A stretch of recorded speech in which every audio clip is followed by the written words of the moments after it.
नमस्कार साथियों, आप देख रहे हैं दिन भर की ताजा और बड़ी खबर। मुख्यमंत्री नीतीश कुमार ने सीएम की कुर्सी से इस्तीफा दे दिया। अब सम्राट चौधरी को बिहार का मुख्यमंत्री बनाया गया है। सम्राट चौधरी ने बिहार के मुख्यमंत्री बनने के बाद शपथ ग्रहण लिया और बहुत सारे योजनाओं का भी शिलान्यास किया। सबसे पहला कार्य उन्होंने मुख्यमंत्री महिला रोजगार योजना के तहत सभी जीविका दीदी के खाते में 20-20 हजार रुपए की दूसरी किस्त अप्रैल के माह में ही भेजे जाने का वादा किया। और दूसरी घोषणा यह किया है कि सभी पढ़ने वाले बच्चों को पोशाक खरीदने के लिए 2000 रुपए सालाना दिया जाएगा। और अभी जो बिहार में गैस की किल्लत चल रही है, इसे भी बहुत जल्द दूर किया जाएगा। और बुकिंग की स्थिति जो 45 दिन हुई है उसको भी घटाकर 25 दिन किया जाएगा, ताकि बिहार की जनता को किसी भी प्रकार की परेशानी ना हो और पेट्रोल डीजल की कीमतों में किसी भी प्रकार की बढ़ोतरी नहीं की जाएगी। सम्राट चौधरी बिहार का मुख्यमंत्री बन गया है। अब वह बिहार के सभी जीविका दीदी को रोजगार करने के लिए 20,000 रुपए की दूसरी किस्त सीधे डीवीडी के माध्यम से मई के महीने में भेजी जाएगी। इससे पहले सभी जीविका दीदी अपने अपने खाते को पैन कार्ड और आधार कार्ड से लिंक करवा लें, ताकि पैसा आने में कोई परेशानी ना हो। पेंशनधारी बिल्कुल भी परेशान ना हो। कुछ कारण की वजह से इस माह में पेंशन की पैसा नहीं भेजी गई है। सम्राट चौधरी ने घोषणा किया है कि सभी पेंशनधारी को अप्रैल और मई का पैसा दोनों एक साथ 10 मई को उनके खाते में डीवीडी के माध्यम से भेजी जाएगी। सम्राट चौधरी की नई सरकार बनने के बाद सभी राशन कार्ड धारी को चावल और गेहूं के साथ दाल और चीनी भी फ्री में दिया जाएगा। और जितने भी 4 चक्का वाहन वाले मालिक हैं, उनका नाम राशन कार्ड से हटा दिया जाएगा। उसे किसी भी सरकारी योजना का लाभ नहीं दिया जाएगा। सम्राट चौधरी बिहार के सभी महिलाओं को सिलाई मशीन खरीदने के लिए 15,000 रुपए देगा, ताकि महिलाएं सिलाई मशीन खरीदकर छोटा मोटा रोजगार शुरू कर सकते हैं और अपना परिवार का पेट चला सके। और आजकल के जमाने में महिलाओं के हाथ में कुछ रोजगार होना बहुत ही जरूरी है। भागलपुर के सरकारी स्कूलों में मई से फेस रिकॉग्निशन आधारित ई अटेंडेंस लागू होगी। 22 अप्रैल तक शिक्षकों और छात्रों का पंजीकरण अनिवार्य है। डीपीओ बबीता कुमारी ने बताया कि 961 शिक्षक और लगभग 1.96 लाख छात्र अभी भी पंजीकृत नहीं हैं। बिहार सरकार ने रबी फसल के नुकसान की भरपाई के लिए अनुदान की घोषणा की है, जिसके लिए ऑनलाइन आवेदन प्रक्रिया शुरू हो गई है। यह अनुदान गेहूं, मक्का और अन्य फसलों के नुकसान के लिए दिया जाएगा, जिससे किसानों को राहत मिलेगी। भागलपुर में जल जमाव की समस्या से निपटने के लिए नगर निगम ने बड़ी पहल की है। 240 करोड़ रुपए की स्टॉर्म वाटर ड्रेनेज योजना को मंजूरी मिली है और 123 कच्चे नालों को पक्का किया जाएगा। हजारों लोगों को राहत मिलेगी और मानसून से पहले कार्य शुरू करने का लक्ष्य है। बिहार में शिक्षक भर्ती परीक्षा टीआरई 4 को लेकर सोशल मीडिया पर एक फर्जी विज्ञापन वायरल हो रहा है, जिसे आयोग ने भ्रामक बताया है। आयोग ने अभ्यर्थियों को केवल आधिकारिक वेबसाइट पर भरोसा करने की सलाह दी है। बिहार विद्यालय परीक्षा समिति ने इंटर और मैट्रिक विशेष व कंपार्टमेंटल परीक्षा 2026 का कार्यक्रम जारी कर दिया है। समस्तीपुर जिले में इंटर कंपार्टमेंटल परीक्षा 2 से 11 मई तक, जबकि मैट्रिक कंपार्टमेंटल परीक्षा 2 से 6 मई तक 2 पालियों में होगी। पटना हाईकोर्ट ने बिहार के शराबबंदी कानून के तहत वाहन जब्ती के एक महत्वपूर्ण मामले में हस्तक्षेप से इनकार कर दिया है। कोर्ट ने स्पष्ट किया कि जब कानून में अपील का प्रभावी वैकल्पिक उपाय उपलब्ध हो तो सीधे रिट याचिका दायर नहीं की जा सकती। डॉक्टर राजेंद्र प्रसाद केंद्रीय कृषि विश्वविद्यालय पूसा के कृषि विज्ञान केंद्र बिरौली ने कैजिया बिष्णुपुर गांव में मखाना की उन्नत किस्म अस्वर्ण वैदेही का अग्रिम पंक्ति प्रत्यक्षण कार्यक्रम आयोजित किया। वैज्ञानिकों ने किसानों को आधुनिक तकनीकों से मखाना उत्पादन बढ़ाने का प्रशिक्षण दिया। अररिया में जनगणना 2027 की तैयारियां तेज हो गई हैं, जो इस बार अधिक आधुनिक और डिजिटल होगी। प्रगणकों का प्रशिक्षण चल रहा है, जो घर घर जाकर 33 महत्वपूर्ण सवाल पूछेंगे। लोग ऑनलाइन माध्यम से भी अपनी जानकारी दर्ज कर सकेंगे।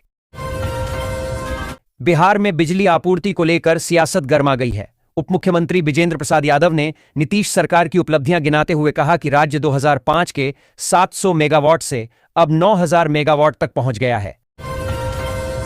नवगछिया पुलिस केंद्र में आवास भत्ता घोटाले की फाइल फिर खुल सकती है। पहले 6 पुलिसकर्मियों से 41,070 रुपए की वसूली हुई थी। अब खुलासा हुआ है कि सार्जेंट हरिओम कुमार और लेखा कांस्टेबल शशि शर्मा ने ऑडिट टीम से अपने सरकारी आवास की जानकारी छिपाई थी। केंद्रीय सहकारी संस्थाएं बिहार के किसानों के जैविक उत्पादों को पैक्सों और व्यापार मंडलों के माध्यम से देश भर में बाजार और बेहतर दाम उपलब्ध कराएंगी। इससे किसानों को प्रमाणीकरण, परीक्षण, राष्ट्रीय व अंतर्राष्ट्रीय बाजारों तक पहुंच मिलेगी। बिचौलियों की भूमिका समाप्त होगी। केंद्रीय रिजर्व पुलिस बल सीआरपीएफ ने सिपाही तकनीकी ट्रेड्समैन और पायनियर के कुल 9,195 पदों पर भर्ती के लिए आवेदन मांगे हैं। 19 मई तक आधिकारिक वेबसाइट rect.crpf.gov.in पर ऑनलाइन आवेदन कर सकते हैं। केंद्र सरकार ने सड़क दुर्घटना पीड़ितों के लिए पीएम राहत योजना शुरू की है। इसके तहत घायलों को सूचीबद्ध निजी अस्पतालों में 1.5 लाख रुपए तक का कैशलेस इलाज मिलेगा। यह सुविधा दुर्घटना के 7 दिनों तक मान्य होगी और इसमें आर्थिक स्थिति या राष्ट्रीयता का कोई बंधन नहीं है। बिहार सरकार one state one global destination योजना के तहत प्रमुख पर्यटन स्थलों को अंतर्राष्ट्रीय पहचान दिलाने में जुटी है। मुख्य सचिव प्रत्यय अमृत ने समीक्षा कर विकास कार्यों में तेजी लाने के निर्देश दिए। गया, बोधगया, रोहतास, कैमूर और वैशाली को विश्वस्तरीय सुविधाएं देकर वैश्विक पर्यटन मानचित्र पर लाने का लक्ष्य है। केंद्रीय मंत्री जीतन राम मांझी की पार्टी हम हर जिले में अगरीब चौपाल लगाएगी। संतोष कुमार सुमन ने अंबेडकर जयंती पर घोषणा की कि वे दलितों, गरीबों और वंचितों की समस्याएं सुनेंगे। पटना हाईकोर्ट ने बिहार सरकार को ट्रैफिक चालान विवादों के निपटारे के लिए ओडिशा की तर्ज पर स्पष्ट अधिसूचना जारी करने का निर्देश दिया है। अगली सुनवाई 27 अप्रैल को है, जब निपटारे के लिए प्राधिकारी और धनराशि तय की जाएगी। मुख्यमंत्री सम्राट चौधरी ने मोकामा में 18.11 करोड़ रुपए की विकास योजनाओं का शिलान्यास किया, जिसमें परशुराम स्थान परिसर में कमर्शियल बिल्डिंग का निर्माण शामिल है। जनता दल यूनाइटेड जेडीयू की बैठक में नीतीश कुमार को विधायक दल का नेता चुनने का अधिकार दिया गया। उन्होंने बिहार का दौरा करने और गठबंधन सहयोगियों से मिलने की योजना बताई। विश्व बैंक के सहयोग से बिहार के प्रमुख शहरों में आधारभूत संरचना मजबूत करने के लिए 1600 करोड़ रुपए खर्च होंगे। इस महत्वाकांक्षी योजना में भागलपुर भी शामिल है। राज्य परिवहन प्राधिकार के निर्णय के बाद बिहार के 22 जिलों में 152 वाहन स्वामियों पर कार्रवाई हुई है। भागलपुर में भी एक वाहन पर परमिट उल्लंघन के लिए जुर्माना लगा।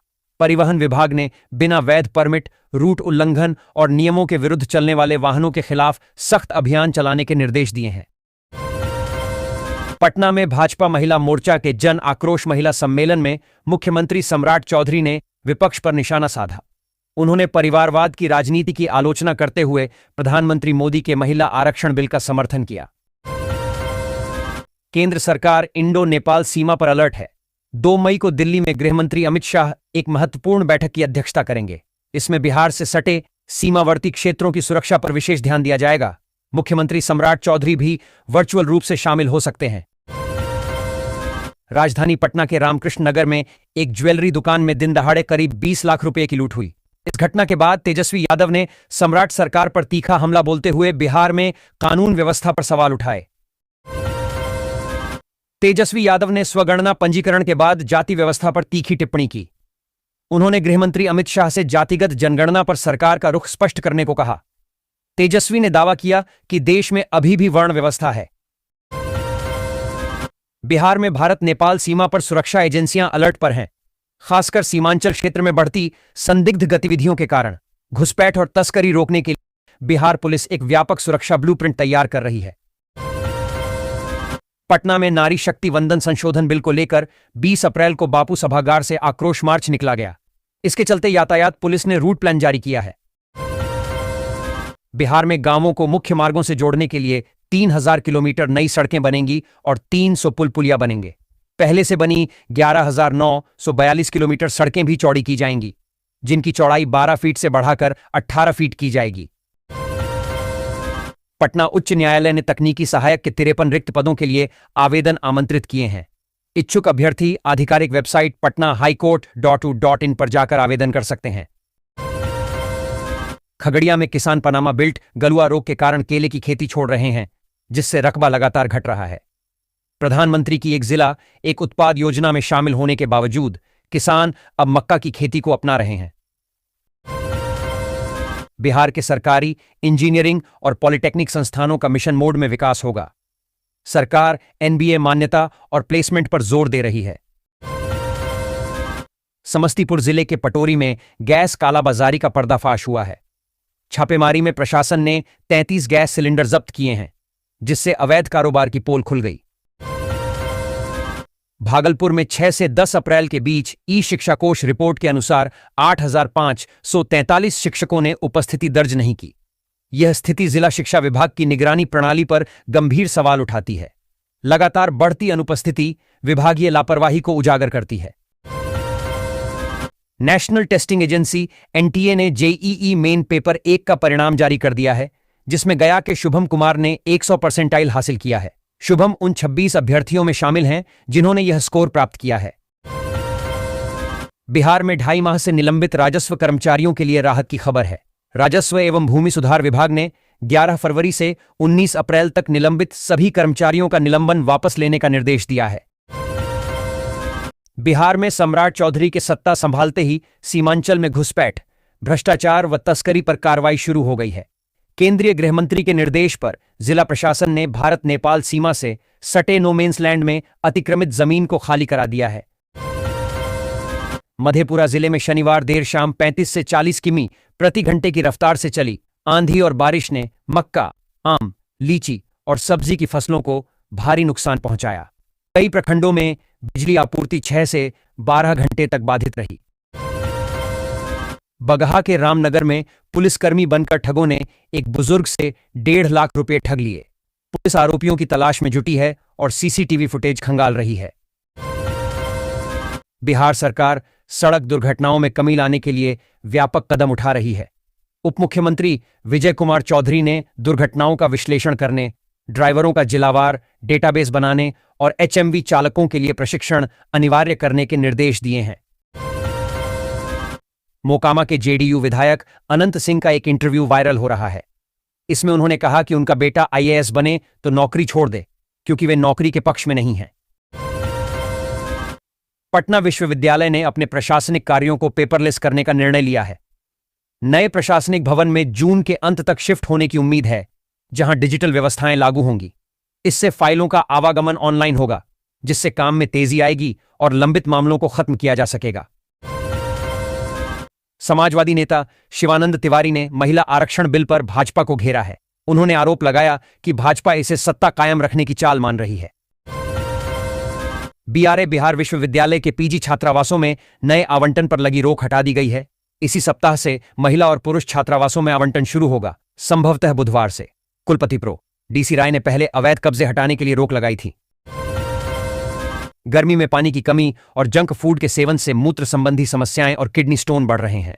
पटना के डॉ गौरव मिश्रा ने बताया कि यूरिन की सांद्रता बढ़ने से पथरी बनती है, जिससे पेशाब में जलन, खून और दर्द होता है। राजस्व एवं भूमि सुधार विभाग और हड़ताली कर्मचारियों के बीच बातचीत निर्णायक मोड़ पर है। राजस्व कर्मचारियों का पदनाम अब सहायक राजस्व अधिकारी होगा, जिस पर सहमति बन गई है। मुख्य सचिव ने राज्य की 4 आधारभूत संरचना परियोजनाओं की समीक्षा की और समय सीमा का सख्ती से पालन करने के निर्देश दिए। सुल्तानगंज अगुवानी घाट पुल निर्माण कार्य को मई 2026 तक पूरा करने का लक्ष्य रखा गया है। तुलसी पीठाधीश्वर जगतगुरु श्रीराम भद्राचार्य ने नेपाल के पीएम बालेन शाह के भारत विरोधी निर्णयों की आलोचना की है। उन्होंने कहा कि बालेन शाह की कार्यशैली भारत नेपाल के पारंपरिक मैत्रीपूर्ण संबंधों के अनुरूप नहीं है, जिससे अरोटी बेटी के संबंध प्रभावित हो रहे हैं। बिहार सरकार प्रमुख पर्यटन स्थलों को वैश्विक पहचान दिलाने के लिए प्रयासरत है। मुख्य सचिव प्रत्यय अमृत ने गया, बोधगया, रोहतास, कैमूर और वैशाली में विकास कार्यों की समीक्षा की। पटना में जदयू विधायक दल की बैठक सोमवार सुबह 11 बजे एक अणे मार्ग पर होगी। नीतीश कुमार की मौजूदगी में होने वाली इस बैठक का मुख्य एजेंडा जदयू विधायक दल और विधानमंडल दल के नेता का चुनाव करना है। बिहार के उत्क्रमित और नवस्थापित उच्च माध्यमिक विद्यालयों में शिक्षा व्यवस्था को मजबूत करने के लिए जल्द ही 896 प्रधानाध्यापकों की नियुक्ति की जाएगी। इससे स्कूलों में प्रशासनिक कार्य बेहतर होंगे, पढ़ाई की गुणवत्ता सुधरेगी और विद्यार्थियों को बेहतर शैक्षणिक माहौल मिल सकेगा। बिहार सरकार ने पूंजीगत निवेश के लिए विशेष सहायता योजना की समीक्षा की। मुख्य सचिव ने 31 मार्च 2026 तक उपयोग की गई राशि का यूसी जल्द जमा करने का निर्देश दिया है। निशांत कुमार ने पटना में जदयू प्रदेश कार्यालय में पूर्णिया और भागलपुर प्रमंडल के जिला व प्रखंड अध्यक्षों संग बैठक की। उन्होंने संगठन के कार्यों को सुचारू रूप से चलाने और गरीब केंद्रित योजनाओं की निगरानी पर जोर दिया। नवगछिया पुलिस केंद्र में 2 साल पहले आवास भत्ता घोटाला सामने आया था। सार्जेंट हरिओम कुमार और कांस्टेबल शशि शर्मा ने अपना नाम सूची से हटवाकर 3 साल का भत्ता गबन किया। अक्षय तृतीया पर पटना के बाजारों में जबरदस्त रौनक दिखी, जिससे लगभग 500 करोड़ रुपए का कारोबार हुआ। खरमास के बाद सर्राफा बाजार में 250 से 300 करोड़, ऑटो सेक्टर में 100 करोड़ और रियल एस्टेट में भी 100 करोड़ का व्यापार हुआ। प्रयागराज जंक्शन रेलवे स्टेशन पर यार्ड रिमॉडलिंग के कारण पूर्व मध्य रेल क्षेत्र की 22 ट्रेनों का मार्ग बदल दिया गया है। रेलवे प्रशासन ने यात्रियों से यात्रा से पहले ट्रेनों की जानकारी लेने की अपील की है। पटना में 10,871 करोड़ की लागत से 32 आधारभूत संरचना परियोजनाओं पर काम चल रहा है, जिससे शहर को जाम से मुक्ति मिलेगी। बिहार सरकार दरभंगा राज की अंतिम महारानी कामसुंदरी देवी की संपत्ति का अधिग्रहण करेगी। महारानी के निसंतान निधन और वसीयत न होने के कारण राजस्व विभाग ने प्रक्रिया शुरू की है। सहरसा जिले के सरकारी स्कूलों में ई शिक्षा कोष पोर्टल पर शिक्षकों की फर्जी उपस्थिति दर्ज करने का मामला सामने आया है। विभाग की लाख कोशिशों के बावजूद शिक्षक पुरानी तस्वीरें अपलोड कर उपस्थिति बना रहे हैं। जिला शिक्षा पदाधिकारी ने कई शिक्षकों से स्पष्टीकरण मांगा है और वेतन रोकने की चेतावनी दी है। अररिया में जिला पदाधिकारी ने नरपतगंज अंचल कार्यालय के निलंबित राजस्व कर्मचारी मु इम्तियाज आलम को भ्रष्टाचार के आरोप में बर्खास्त कर दिया। निगरानी विभाग ने रिश्वत लेते हुए रंगे हाथ गिरफ्तार किया था, जिसके बाद यह कार्रवाई हुई। गया के टिकारी प्रखंड में मोरहर नदी पर प्रस्तावित बियर बांध परियोजना 7 साल से अधर में है। सांसद अभय कुमार सिन्हा ने केंद्रीय जल शक्ति मंत्री को पत्र लिखकर त्वरित स्वीकृति की मांग की है। भोजपुर जिले में जमीन खरीदारी के दौरान निबंधन शुल्क में हेराफेरी करने के मामले में प्रशासन ने सख्त रुख अपनाया है। 44 जमीन खरीदारों को नोटिस जारी किया गया है, क्योंकि उन्होंने करीब 2.5 करोड़ रुपए की हेराफेरी की है। पटना सिटी में भद्रघाट से दीदारगंज के बीच जेपी गंगा पथ के किनारे बन रही 4 लेन सड़क के रास्ते में आने वाले अतिक्रमण को हटाने का अभियान जारी है। भागलपुर नाथ धाम में एक युवक प्रेमिका की शादी तय होने से परेशान होकर हाईटेंशन टावर पर चढ़ गया। 8 घंटे की मशक्कत के बाद परिवार और प्रशासन की समझाइश से युवक को सुरक्षित नीचे उतारा गया। पूर्णिया निवासी अरुण कुमार नामक यह युवक एयरटेल फाइबर में कार्यरत था। पटना में डीएम के निर्देश पर गंगा किनारे दूसरे दिन भी अतिक्रमण हटाओ अभियान चला। अजीमाबाद और पाटलिपुत्र अंचल में भद्रघाट से कंगन घाट और दीघा रोड पर कुल 52 अवैध स्थायी व अस्थायी निर्माण ध्वस्त किए गए। भोजपुर जिले के कोइलवर में हाईवे पर लगने वाले जाम से निपटने के लिए ट्रैफिक थाना खोलने का प्रस्ताव पुलिस अधीक्षक द्वारा विभाग को भेजा गया है। नए थाने में 3 दर्जन से अधिक यातायात पुलिसकर्मी तैनात होंगे। बिहार विधानसभा की अनुसूचित जाति एवं जनजाति कल्याण समिति ने भवन निर्माण विभाग से SC/ST पदों और आवासीय विद्यालयों के निर्माण मरम्मत का ब्यौरा मांगा है। बिहार का मौसम बदल रहा है। पटना सहित दक्षिणी हिस्से गर्म और शुष्क रहेंगे। तापमान 40 डिग्री सेल्सियस से ऊपर रहेगा। वहीं उत्तरी बिहार में पूर्वा हवाओं और चक्रवाती परिसंचरण के कारण बादल छाए रहेंगे और हल्की बारिश की संभावना है। सोमवार को सर्वार्थ सिद्धि योग और रोहिणी नक्षत्र में मनाई जाएगी। इस दिन श्रद्धालु गंगा स्नान, पूजा पाठ, दान पुण्य करेंगे। भगवान विष्णु, माता लक्ष्मी और गौरी की पूजा से सुख समृद्धि आती है। ग्रह नक्षत्रों के शुभ संयोग में सोना, चांदी व अन्य धातुएं खरीदने से धन धान्य में वृद्धि होती है। भागलपुर में रविवार को सुबह ठंडी हवाओं और बादलों से राहत मिली, लेकिन दिन में उमस बढ़ गई। अधिकतम तापमान 35.6 डिग्री सेल्सियस और आर्द्रता 80% रही। मौसम विभाग के अनुसार अगले 3 दिन मंगलवार, बुधवार, गुरुवार उमस और गर्मी का असर बना रहेगा। बिहार के 5 प्रमुख पर्यटन शहरों के लिए एक टूरिस्ट मास्टर प्लान बनाया जाएगा। इसका उद्देश्य पर्यटकों के रुकने की अवधि बढ़ाना है। मुजफ्फरपुर SKMCH परिसर में आवारा कुत्तों की बढ़ती आवाजाही पर प्राचार्य ने सुरक्षा में चूक मानते हुए नोडल अधिकारी से जवाब तलब किया है। सुप्रीम कोर्ट के आदेशानुसार अस्पताल परिसर को डॉग फ्री जोन बनाने के निर्देशों का पालन करने में लापरवाही बरती जा रही है।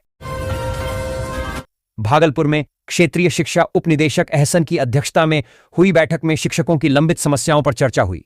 पदोन्नति, वेतन निर्धारण, बकाया भुगतान और सेवांत लाभ जैसे मुद्दों पर त्वरित कार्रवाई के निर्देश दिए गए।